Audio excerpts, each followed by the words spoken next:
I was specific though. I'm not apologizing to Nicki. I apologize to Casanat.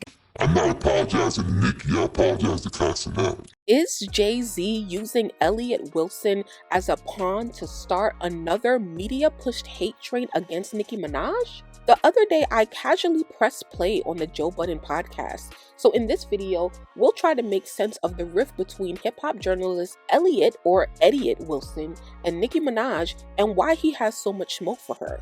But before we get into this conversation, I just want to say thank you to all of my subscribers for all of your support on my previous videos. We're on the road to 2,000 subscribers. Woo woo! So can you join the journey in helping us get there by subscribing to the channel? And make sure that you guys turn on the notification to all notifications so that you never miss when I upload. And please like the video as well.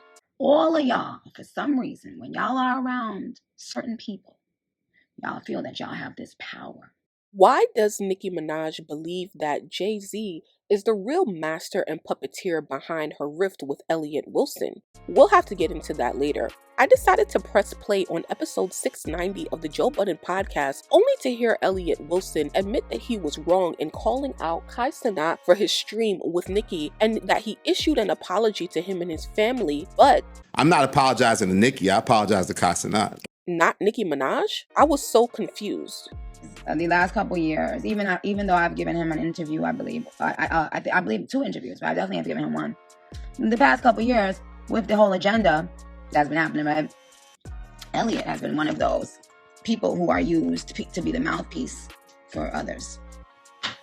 And past couple years, he's, said some nasty things about me, and I didn't respond. I didn't, I kept it moving. Nicki Minaj released her 5th studio album, Pink Friday 2, on December 8th, 2023. Before then, Nicki had not given a sit-down interview on camera since 2022 with Joe Budden, who she actually gave her first traditional interview to for her current album back in December. Like most major A-list artists, Nicki Minaj does not give interviews unless she is promoting an album or having a major comeback music-wise, which is why she made an exception to sit down with Joe and a few other radio stations in 2022 to promote her single, Do We Have a Problem with Lil Baby. The rise in new independent media, streamers, and content creators has shifted the power and influence from traditional media such as daytime talk shows and radio interviews to rappers appearing directly in front of highly engaged audiences of streamers like Kai Cenat. Therefore, Nicki Minaj, like many other prominent artists and rappers, added new media such as streamers like Kai along with Funny Marco to her press run. Elliott Wilson has admittedly been on a rampage against the rise of the influence of streamers and new media and how it's diminishing the power of traditional media such as the more serious sit-down interview that an esteemed journalist such as himself would conduct. He expressed this here on Angela Yee's show, which actually aired on January 9th, 2024, just 3 days before this Joe Budden podcast dropped. You did have some things to say about Nicki Minaj's interview, her live stream with Kai Cenat. Yeah, I put a picture up and I wrote hip hop journalism. I have this bad habit of calling things out when I don't feel like there's a balance where, people don't feel like they have to go to traditional media anymore. They're going to go to these streamers because they have huge audiences and don't really want to have a sit down for like a real formal interview. So sometimes I get a little in my defensive bag when I don't get the interview. I thought I was going to get another Nicki Minaj crown. For history's sake, let's not forget that Nicki Minaj is not the first rapper to be called out by Elliott Wilson. He also came at Drake in 2023. Let's get to the point here. Both Elliott and Nicki have valid points. Yes, traditional interviews and media has lost its influence, therefore it may be more advantageous to go to streamers like Kai Cenat who have an activated audience of hip-hop consumers so that they are speaking directly to the consumer. But to Elliott's point, there is a lack of balance where artists choose to do press, but just not with Nicki Minaj. He spoke too soon. And you're jealous that you didn't interview me? Why? If you wanted an interview, you could have asked. I would have given you one. But that's not what you want, right? So rather than hitting me and say, hey, Nick, it's good. Let's do an interview.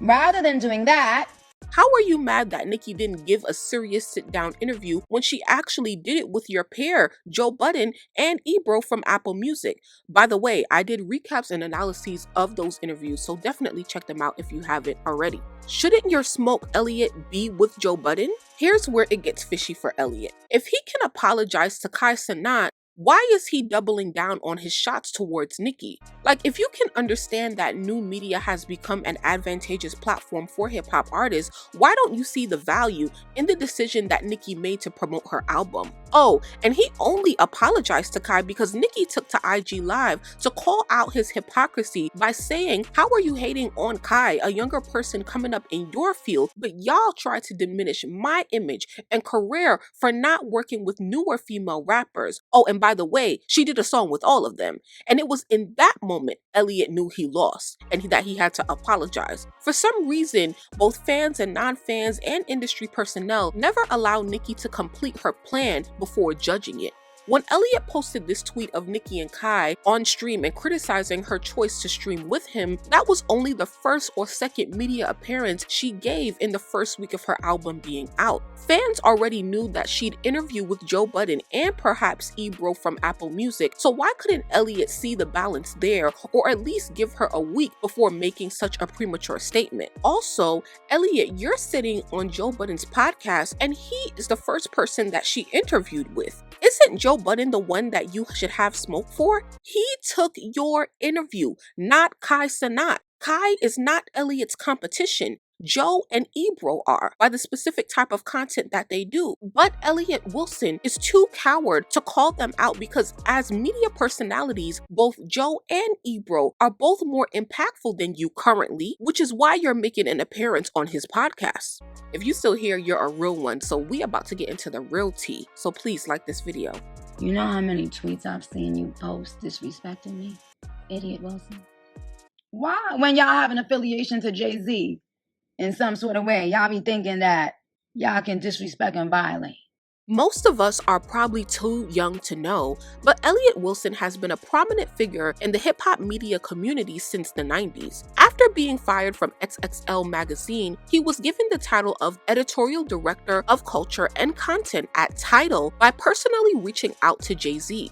He hosted the Crown series, which showcased live interviews with the biggest names in the culture, including Nicki Minaj, not once, but twice. These interviews were unique because they took place in front of a live audience. After the series ended, he began co-hosting the Rap Radar podcast with Brian B. Miller. So Jay-Z is powering a lot of his movements. Funny enough, at the time of this recording, Elliott has Tidal listed after the word forever along with XXL, where he no longer works at. Does Elliott Wilson still work for Tidal? According to OK Player, in an article dated back in 2021, Jay-Z sold Tidal to Square for $350 million. Even though he sold the company, it said that he and Roc Nation CEO Desiree Perez will still stay on to run Tidal. Elliott still worked with Jay-Z up until recently to promote the Book of Clarence, whatever that is, so I'm sure their relationship is still solid. I'm no conspiracy theorist, so I'll leave that to you to theorize. How is Jay-Z using Elliott to further his agenda of tarnishing Nicki Minaj in the media? Thanks so much for watching till the end. Please comment Idiot Wilson, what Nicki called him, if you enjoyed this video, and please don't forget to subscribe. Nobody owes you, whole Fuck you!